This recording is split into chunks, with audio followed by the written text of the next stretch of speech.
la bandera número 19. Qué locura este viaje. Esa es la principal complicación de motorhome por estas calles, digamos. San Francisco no es para andar en motorhome. Como pueden ver, estoy sola y se preguntarán por qué. El plan era venir a hacer esta actividad los dos.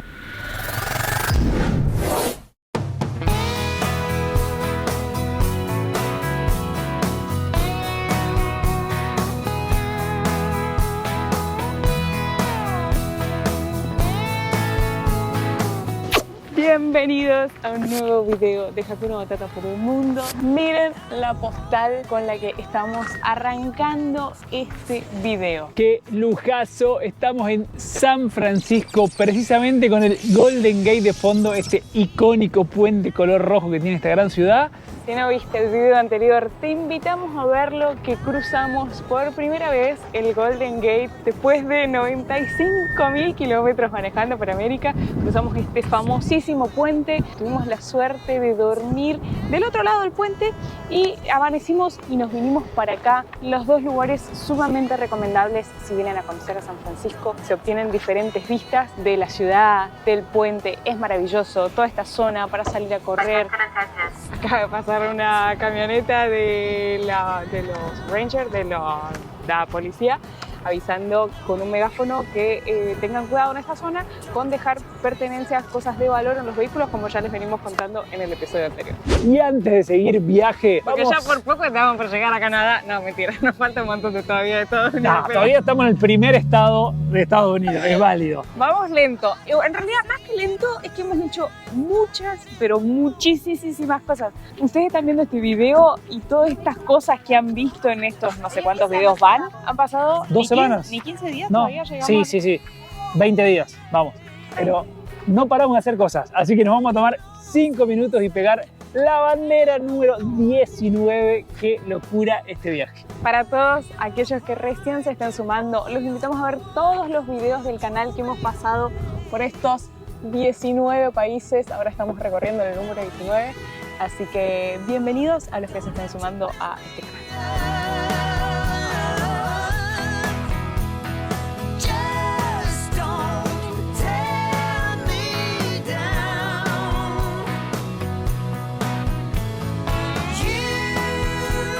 Tenemos varios datos para contarles del puente, pero se los vamos a contar desde acá porque hay mucho viento. Hemos visto eso, que esta zona es sumamente ventosa, pero realmente las vistas que hay desde acá vale la pena venir a recorrer por estos miradores. Hay varios puntos, tanto en el que dormimos nosotros del otro lado, acá donde arrancamos este video, había un punto más atrás, hay un punto más acá adelante que se puede hacer una pequeña caminatita para llegar un poquito ahí más cerca del puente. Del otro lado del puente hay un estacionamiento con un museo. En todos lados la única recomendación es cuiden y no dejar cosas de valor, pero hay un montón de puntos para poder disfrutar de las vistas del Golden Gate. Eso que tenemos a nuestra derecha es Sausalito, que está pegado acá, ni bien cruza uno el Golden Gate, y es muy lindo. También anduvimos por esa zona conociendo. Muy bello todo. Vamos a cruzar nuevamente el puente. Es hermoso. Me ¿Cuántas veces lo cruzamos ya? Esta va a ser la... Vinimos, salimos, volvimos, la cuarta. Me pregunto si la gente local lo disfrutará de la misma manera todas las veces, así como nosotros, o ya será moneda corriente porque viven acá, o sea, lo cruzan todo el tiempo. Sí. Yo creo que debe ser como moneda corriente. Y además, no es barato cruzarlo. El peaje vale, depende del carril rápido, no sé, hay como algunas modalidades, pero alrededor de los $10 cada vez que cruzas el puente.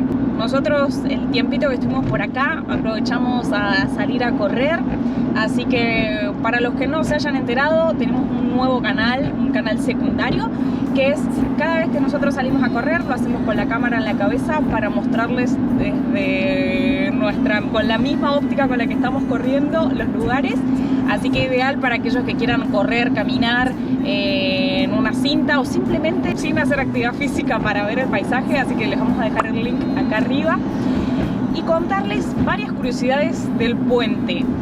Por un lado, fue sumamente importante porque, como les contábamos en el video anterior, todo esto es una es una península.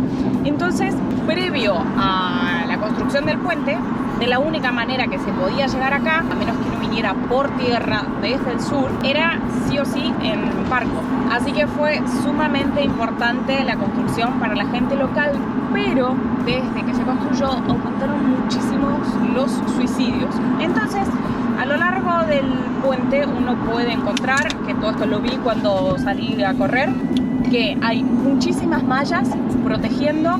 En las partes que no hay mallas acá en estas barandas, están por debajo. O sea que si uno se tirara o se cayera, hay como una malla ahí que te sostiene. Y por otro lado hay muchísimos teléfonos a disposición para que si uno está en una crisis pueda llamar a pedir, a pedir ayuda.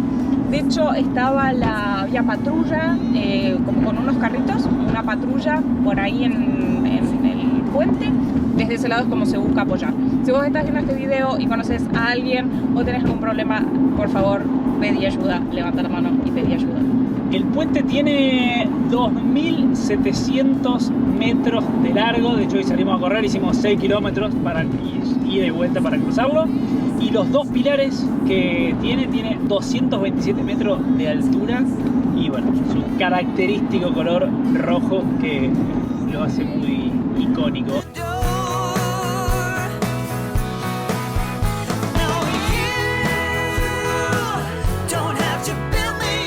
Acá doblamos y también hay subida para allá, así que bueno, vamos a tratar de tomar la mejor cuadra.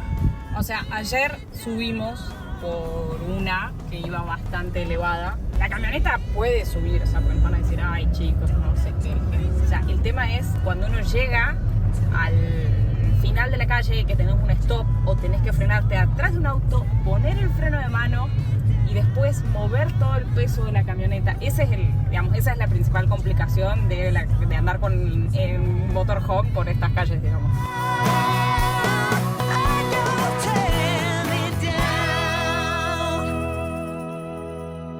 ¿Sufriste? Sí, o sea, no nos queda otra que subir. Lo más loco es que después de todo lo que subimos, hay que bajarlo. Qué buena vista de la ciudad.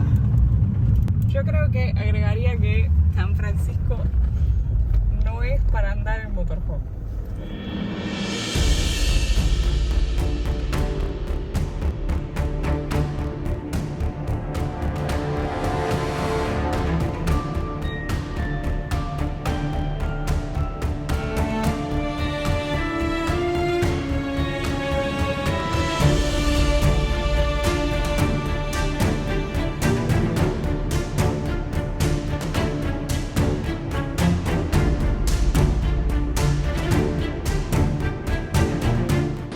Día acá en Estados Unidos y en estos momentos estoy a punto de pisar tierra firme de nuevo. Ahora sí, bienvenidos a la isla de Alcatraz, uno de los sitios más famosos y más recomendables para conocer acá en San Francisco. Como pueden ver, estoy sola en estos momentos y se preguntarán por qué. Como les venimos contando a lo largo del comienzo de este video y en el video anterior, la cuestión de seguridad acá en San Francisco está un poco complicada. El plan era venir a hacer esta actividad los dos hoy, pero estuvimos a lo largo de 1 hora y pico buscando estacionamiento y no encontramos. En realidad todos los que son cerrados o que hay una persona, digamos, cuidando, no entramos de altura, y si no, todos los demás son estacionamientos públicos, o sea, se paga, pero son públicos.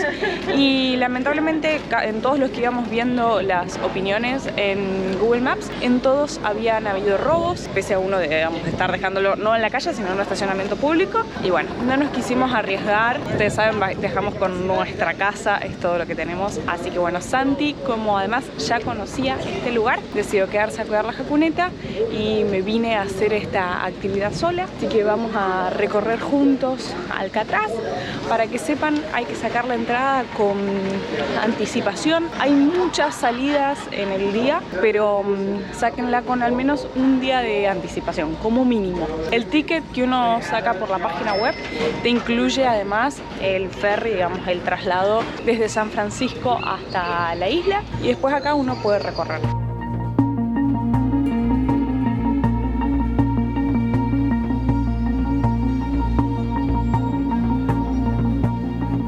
Acá tenemos un mapa de lo que es Alcatraz. Tiene 2 kilómetros cuadrados toda la isla, así que vamos ahora a recorrerla.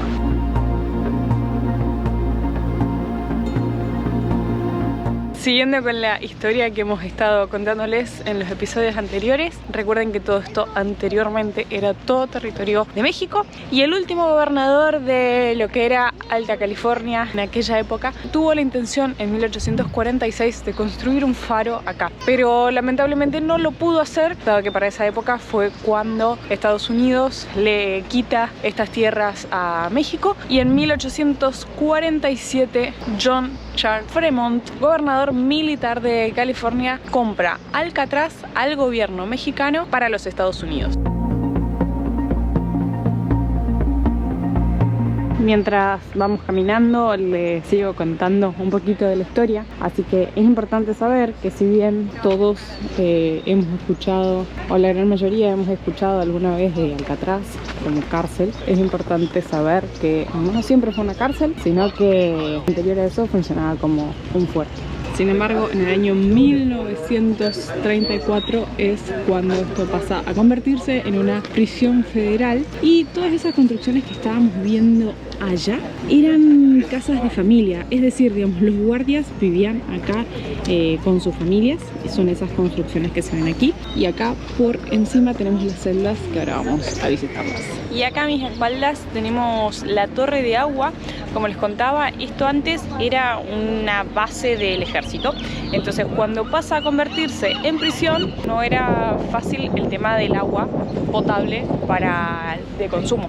Entonces esta torre se instala en el año 1940 con una capacidad de 950.000 litros con agua que se traía desde San Francisco hacia acá para poder abastecer de agua potable. Sin embargo, pueden apreciar que tiene unas inscripciones que dice paz y libertad, tierra de los indios libres. Esto se debe a que, adelantándonos unos años en la historia, cuando esto deja de ser una prisión federal, en el año 1963 se cierra la prisión, pero en el año 1969 los nativos vienen acá en señal de protesta y ocupan Alcatraz por 19 meses. Cuando hacen esa ocupación, inscriben eso en la torre de agua. Después se había eliminado, pero cuando esto se recupera, que pasa a ser parque nacional, invitaron a familias de los nativos a que volvieran a hacer las inscripciones allí.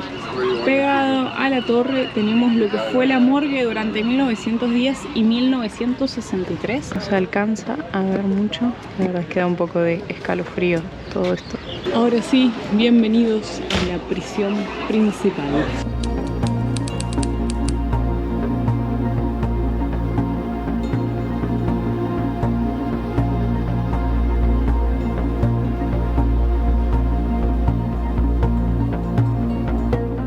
Esta parte es con audioguía, está disponible en varios idiomas, así que yo tengo acá los auriculares para ir escuchando y poder ir aprendiendo y contándoles de lo que fueron las celdas acá.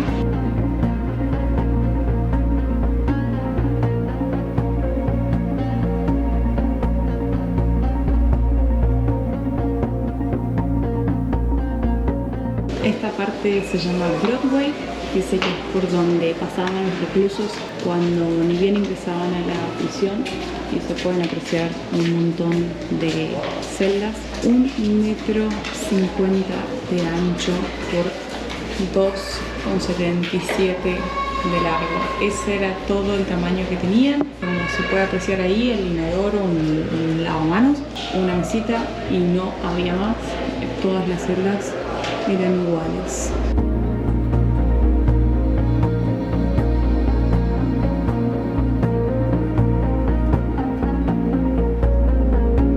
A lo largo que uno va haciendo el recorrido, todo este relato te lo van contando 4 oficiales, o sea, 4 personas que fueron oficiales acá y 4 ex convictos. Está muy interesante la audioguía.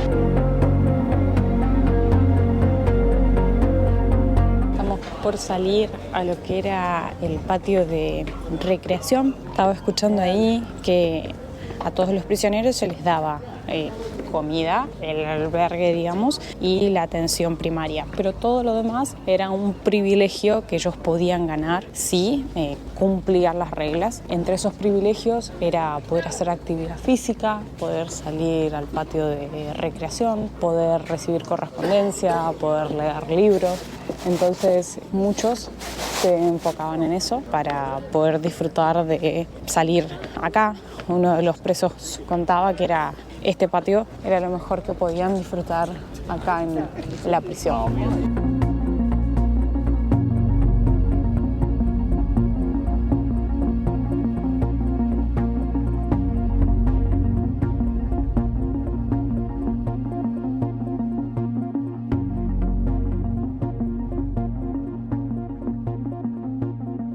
Ahora estamos dentro del bloque D. Acá hay 42 celdas y estas eran a donde enviaban a las personas violentas o que no cumplían con lo que les indicaba. Dicen que eran las peores celdas por el hecho del frío y la humedad. Gente, estamos acá bien pegado, las ventanas están pegadas a lo que es la bahía, pero a la vez no sé si se alcanza a apreciar que son más amplias de las que les habíamos mostrado antes. Y están las fotos de los reclusos más famosos que han estado acá, entre ellos Al Capone. Y por otro lado, acá hay 3 niveles. Quienes eran enviados acá se le pasaban las 24 horas del día dentro de la celda y de hecho salían solamente una vez a la semana para bañarse y hacer actividad física. Y por otro lado tenemos 6 celdas que son las de aislamiento o el hoyo, como se les llama. Ahora vamos a entrar a una. Voy a prender la luz. ¡Wow! ¡Qué oscuridad total! O sea, cuando un prisionero era enviado acá, contaban que esto quedaba totalmente cerrado. Acá tenemos la reja, ahí la puerta, pero hay una oscuridad total. Uno de los relatos cuenta que se sacaba un botón del overol y lo tiraba en el piso, entonces se entretenía, pasaba su tiempo buscándolo, agachándose, buscándolo. Cuando lo encontraba, lo volvía a tirar. Y así era la manera de pasar el tiempo en aislamiento.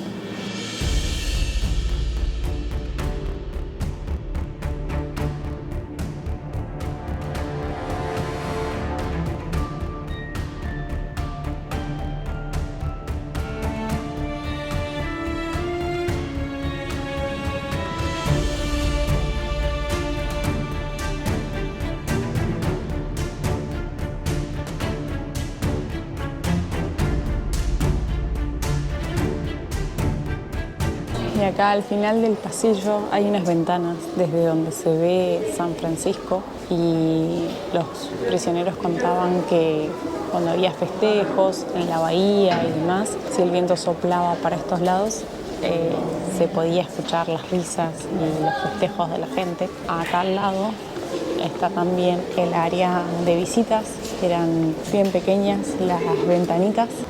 Acá tenemos una, parece que cuando uno va al banco, más chiquititas aún. Como dato curioso, acá nunca hubo mujeres, ni prisioneras, ni oficiales, solamente las mujeres que venían de visita.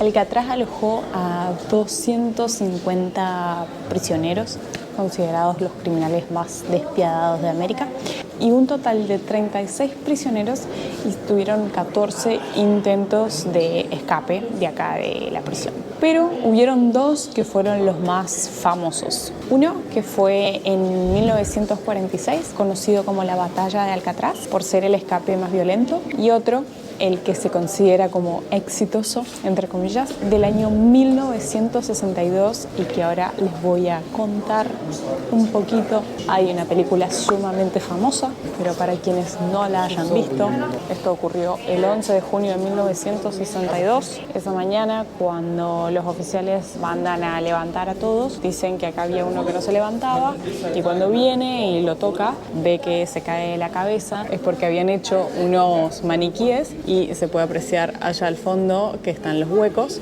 Acá tenemos uno de los prisioneros, la celda 138 y la celda 152 y 150. Estas fueron las 3 personas que hicieron lo mismo. Y se puede apreciar ahí al fondo los huecos que los habían hecho con cucharas, porque esas cucharas, si se partían, quedaban como una punta súper afilada que eran como taladros.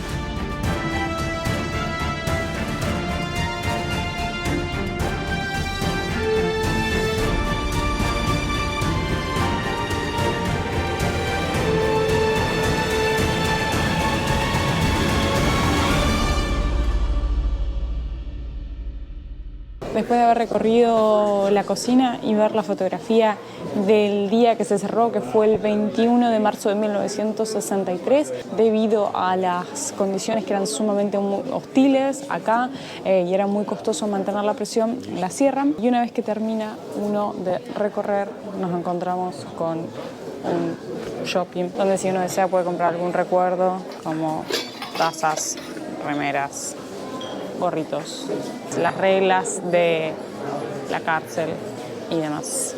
Muy buena la audioguía, la verdad. Muchos efectos y sonidos que te hacen sentir que estás en ese momento que están relatando. Me llevó 1 hora y media aproximadamente recorrerla, pero bueno, si uno lo quiere hacer más rápido, lo puede hacer, más lento también. Y ahora estoy dejando todo lo que es la parte de la prisión para ir hacia el faro que les contaba que estuvo funcionando a partir del 1864. Acá tenemos todo lo que es el área de control de los oficiales. Y saliendo de acá, de lo que era el edificio de administración, uno se encuentra con esta tremenda vista y postal de San Francisco. De acá se pueden apreciar las calles empinadas de la ciudad y para allá el Golden Gate. Y acá tenemos el faro frente a esta espectacular vista de la ciudad. Espero haberle contado todo lo que tenía para contarle, porque no saben qué difícil que fue hacer esto sola, sin Santi. Hacemos siempre un gran equipo, siempre uno va grabando, el otro informándose para contarles y brindarles el mejor contenido. Así que yo ya estoy yendo de regreso hacia el muelle. Uno se puede quedar acá todo el tiempo que uno desee. Tiene que saber que los barcos salen de regreso cada media hora. Hay una tabla ahí para que uno pueda subirse en el horario que más le convenga, pero vale mucho la pena esta visita, sumamente recomendable. Si les interesa más de conocer de cárceles famosas del mundo, los invitamos a que vean nuestro video cuando estuvimos en Ushuaia conociendo la cárcel del fin del mundo. Me recordó mucho el tema de lo que hablaban acá, el tema del frío y las condiciones sumamente hostiles. Obviamente que en Ushuaia eran muchísimo más, estamos hablando del fin del mundo, literal, pero nos gustó mucho conocerla, así que si no lo han hecho, los invitamos a ver ese video, se los dejamos acá arriba.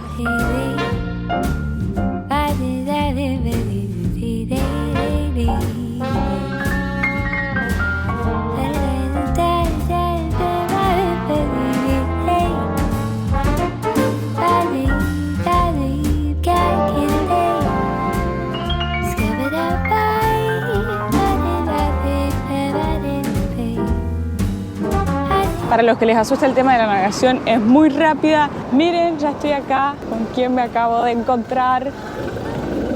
Hola, mi amor. ¿Cómo estás? Hola. Yo lo sigo. ¿Cómo estás? ¿Todo bien? ¿Puedo sacar una foto? Sí, claro. Le estaba contando a la gente que te extrañé. Estoy pensando que es la primera vez en 4 años que una actividad no la hacemos juntos, o sea, una actividad turística. Creo que sí. ¿Qué hiciste vos? ¿Te tomaste vacaciones? De buenas vacaciones. Y ayer nos encontramos con unos amigos argentinos que viven acá en San Francisco y anduvimos caminando por otro lugar que es muy recomendable también visitar, para que luego anoten ahí, que es el Castro. Es un símbolo para la comunidad LGBT y a lo largo de todas sus calles se pueden ver los colores de la bandera, inclusive las sendas peatonales. con todos los colores porque demuestra la lucha por la libertad y la no discriminación sexual, así que me gustó mucho recorrer ese lugar. Hace un tiempo habíamos escuchado un podcast sobre ese barrio, bastante triste el podcast porque es cuando llega el SIDA acá a San Francisco, y el barrio había quedado como re desolado, así que se los recomendamos escucharlo. Es de los de Radio Ambulante, que siempre contamos que escuchamos, así que lo pueden encontrar por ahí en Spotify.